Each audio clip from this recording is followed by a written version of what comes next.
আজকে একটা ক্লিপ কাটা ছড়াচ্ছে, এরা কত বড় মুনাফিক দেখুন, ক্লিপ একটা কেটে ছড়াচ্ছে, আপনারা দেখেছেন তো নাকি? কি বলছে? অমুককে ভোট দিলে নাকি ঈমান থাকবে না, আব্বাস সিদ্দিকী বলছে, তাই তো নাকি? এই পুরোটা দেয় না কেন? পুরোটা দেয় না কেন? এই বিষয়টা আজকে একটু আপনাদের খুলে বলবো। কারা কারা শুনতে চান হাত তুলুন। পুরোটা জানা দরকার আছে না নাই? যারা জানতে চান হাত তুলুন, জেনে নেন। হাত নামান, মন দিয়ে শোনেন তাহলে। আল্লাহ নবী বললেন অন্যায় দেখলে হাত দিয়ে রোখো। অন্যায় ক ধরনের হয়? দুই ধরনের, একটা নিজের ক্ষতি, একটা দিনের ক্ষতি।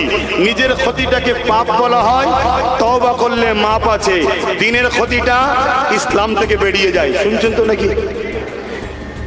একটা ছেলে মাথায় টুপি দেয়নি, দাঁড়িয়ে যাচ্ছে, প্যান্ট শার্ট পরেছে, গান শুনেছে, ও নিজের ক্ষতি করেছে, ধর্মের নয়, ওর ক্ষতি করছে। এই যদি তওবা করে কি হবে? মাফ হয়ে যাবে।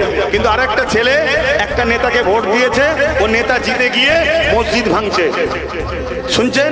ওই ছেলেটা দিনের ক্ষতি করলো, কেন? দিনের দুশ্মনকে জিতিয়েছে। শুনছেন তো নাকি? ওর মাপ নাই, ওর সাথে জাহান্নামে যাবে।